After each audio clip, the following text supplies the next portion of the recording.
Assalamualaikum warahmatullahi wabarakatuh. Saya Vika Khairunisa Ayuning Tias dari kelas 12 OTKP 1. Di video kali ini saya bakal menjelaskan resum atau kesimpulan dari dua materi. Yang pertama itu materi mutasi dana kas kecil dan materi dana pengajuan kas kecil. Baik, tidak berlama-lama saya akan membahasnya. Yang pertama, laporan mutasi dana kas kecil.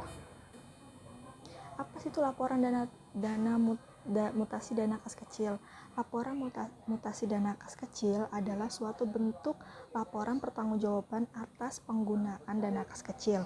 Mutasi dana kas kecil terjadi karena adanya transaksi-transaksi antara lain pembentukan dana kas kecil, penggunaan atau pemakaian pengeluaran dana kas kecil, serta pengisian kembali dana kas kecil. Nah, sekarang kita masuk ke materi pengajuan dana kas kecil. Yang A, pengertian dana kas kecil. Pengertian dana kas kecil atau definisi petty cash adalah uang yang dicadangkan oleh entitas, bisnis atau perusahaan untuk pembayaran pengeluaran-pengeluaran yang bersifat rutin namun jumlah nominalnya relatif kecil serta tidak material. B, tujuan dana kas kecil. Dana kas kecil dibuat dengan tujuan sebagai berikut. Yang pertama, membeli perlengkapan kantor yang habis dan butuh dibeli dalam waktu yang cepat. Yang kedua, mempercepat aktivitas perusahaan jika membutuhkan dana yang mendadak dan tidak terencana sebelumnya. Yang ketiga, meringankan staf karyawan dalam memberikan pelayanan yang maksimal kepada pelanggan termasuk relasi bisnis pimpinan. Yang C, metode dalam kas kecil. Nah, metode dalam kas kecil ini terbagi ada dua. Yang pertama itu metode tetap. Metode tetap adalah metode pembukuan kas kecil yang rekeningnya kas kecilnya selalu tetap.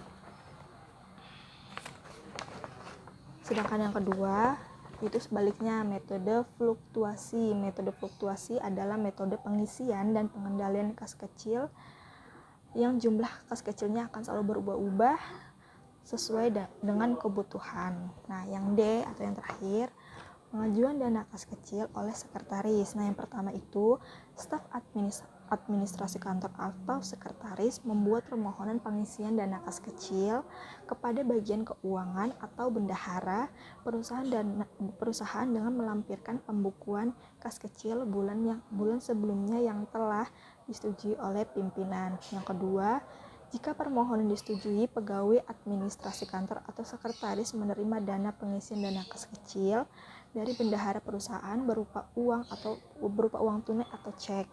Yang ketiga, staf administrasi kantor mencatat penerimaan dana tersebut ke dalam bukti kas masuk ditandatangani oleh administrasi kantor atau sekretaris dan kasir atau bendahara serta diketahui atau disetujui oleh pimpinan dari administrasi kantor atau sekretaris tersebut serta dilampiri dengan fotokopi cek. Dan yang keempat, catat pemasukan ke dalam buku kas. Yang kelima, uang disimpan dalam tempat yang aman, ditaruh dalam peti uang khusus yang berukuran kecil kemudian disimpan pada lemari yang dikunci. Yang keenam, bukti kas masuk disimpan pada map ordner. 7. Staf administrasi kantor atau sekretaris dapat mengeluarkan dana kas kecil sesuai dengan keperluan atasan atau pimpinan. Yang ke-8, setiap terjadi pengeluaran, administrasi kantor atau sekretaris harus mencatat pengeluaran tersebut ke dalam bukti kas keluar, kemudian disatukan bukti kas keluar dengan bukti transaksi penggunaan uang seperti nota, faktur, dan kwitansi. Yang 9, minta tanda tangan pimpinan pada bukti kas keluar. Dan yang ke-10, catat dan masukkan data bukti kas keluar ke dalam buku kas sesuai dengan sistem yang digunakan. 11, simpan semua dokumen pengeluaran pada ordner. 12, buat laporan pertanggungjawaban penggunaan kas kecil lengkap dengan bukti-bukti transaksinya.